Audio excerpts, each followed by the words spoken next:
it was not quite like home. Mm-hmm. In fact, it was about as far away from home as I had ever felt. Now, speaking of distance from home, I'm told by various accounts that the distance between the Persian city of Susa and the city of Jerusalem was anywhere from 800 to 1,000 miles. But miles don't tell you the entire story, because distance is more than a matter of physical reality. Now, how do we know this? Well, when I look out this window and I see the intersection of 21st Avenue and Starrett Place, I ask myself, how far away is that intersection from the intersection of 16th and Jefferson Street? Reverend. Now, the map will tell you it's 2.1 miles, Dr. Andrew. But the social analysis tells me that there might be a greater kind of distance between the folks over here and the folks over there. Now, I think about this because whenever I'm with some of those folk over there, I hear them speaking the language and talking of the idioms of the home that I remember. So whenever I'm sitting in the chair of Miss Tanya over at Miles' Barbershop, or when I walk down the street to Knockout Wings, I feel as if I'm smelling and I'm tasting and I'm touching and I'm hearing and I'm seeing something that takes me back home. And I think about how Nehemiah must have felt. When we look at the beginning of the book, Nehemiah is getting word from a brother of his about the things back home. He hears that, yes, people have survived, but the city has been laid to waste and it's all in ruins.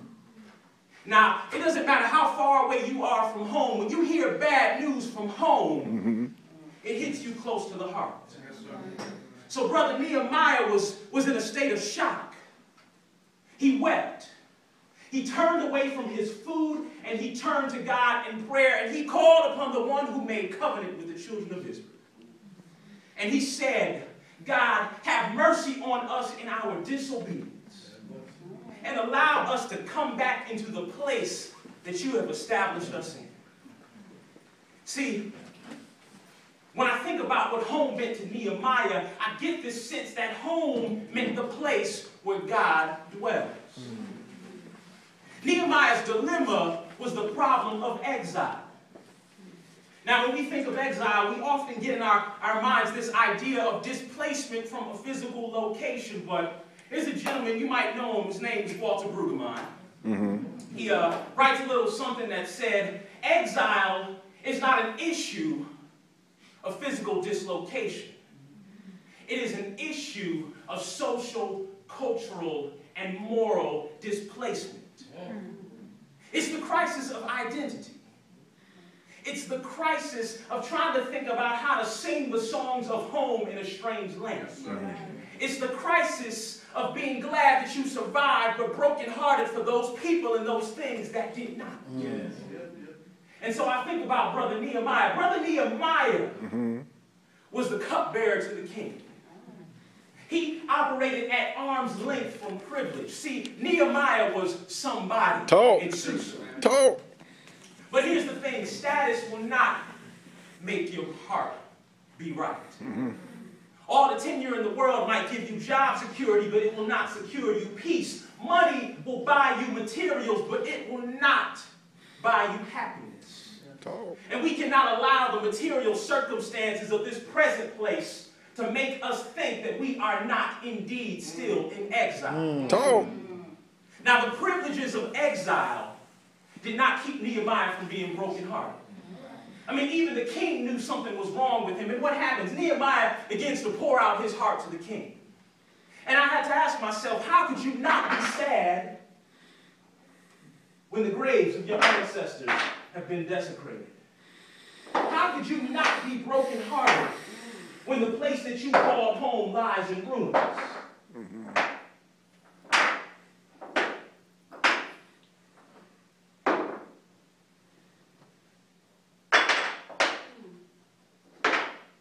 What do you do then when everything's falling apart?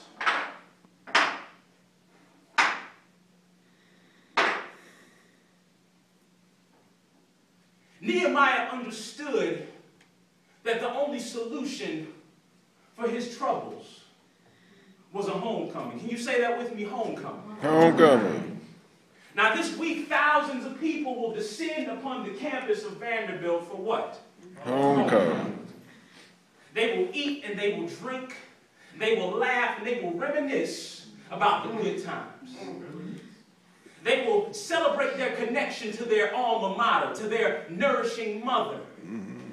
But part of the reason that's even possible is what? Because she's still here. Is still standing. And you got to ask yourself, what would happen if this campus were nothing but rope? What would happen if these trees were nothing but ash? It would not be so easy to come back home. Now Nehemiah was not coming home to celebrate. No, Nehemiah was coming home to rebuild. And Nehemiah knew, because he had a connection to the king, he had connection to resources, so he didn't come back home empty-handed. See, he brought some of the king's wood from the forest, and he brought home his visions of how he would rebuild the gates of the temple, and how he would rebuild the walls of the city, and how he would build the house he would occupy.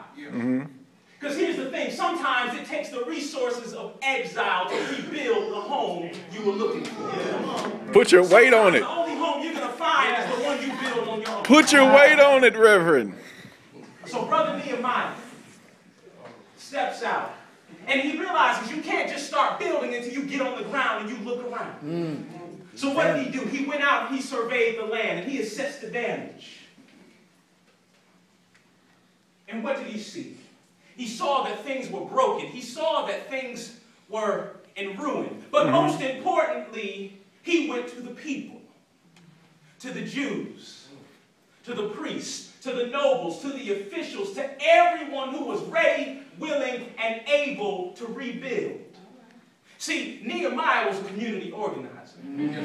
He understood a key principle. You have to have buy-in. See, this is why I think God gives us visions for things that are too big to accomplish on our own. Because prophetic imagination has to be at work. And through prophetic imagination, you start to see and believe in things that are impossible without the help of God. See, because Nehemiah was a prophet, not a hero. It's a big difference between heroes and prophets. Heroes are the center of attention. Prophets operate on the margins. Heroes come to save the day, but prophets come to proclaim the day that is coming. So when you can already see what tomorrow is going to be, you got to prepare the people today. And when you already know what tomorrow is going to be like, you have to prepare the day for the opposition that is to come.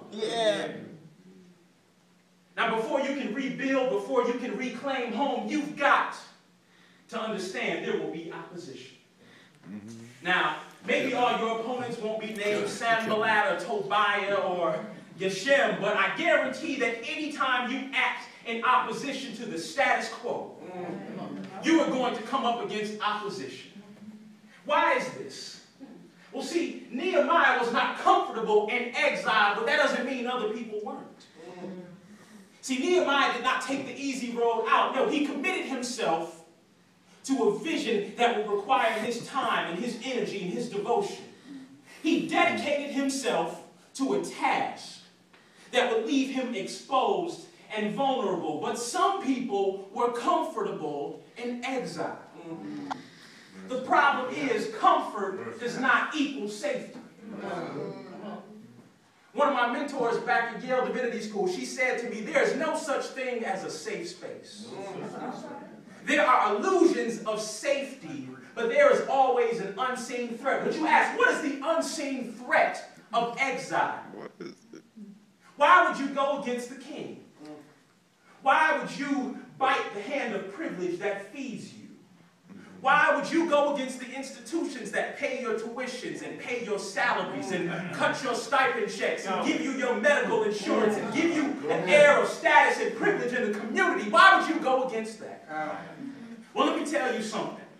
As long as our livelihood is tied to the privilege of someone else, we only have as much as they are willing to give us for as long as they are willing to give.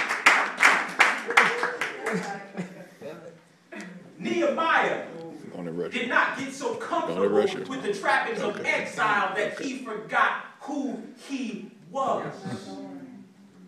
Now, I tell you something. It's a thing about exile. I heard a brother by the name of Antoine Patton. He said, it ain't where you from, it's where you pay rent. I hear and you. what happens, the longer you are paying rent in exile, the easier it is to forget the people, the places, and the things that made you before you ever went there.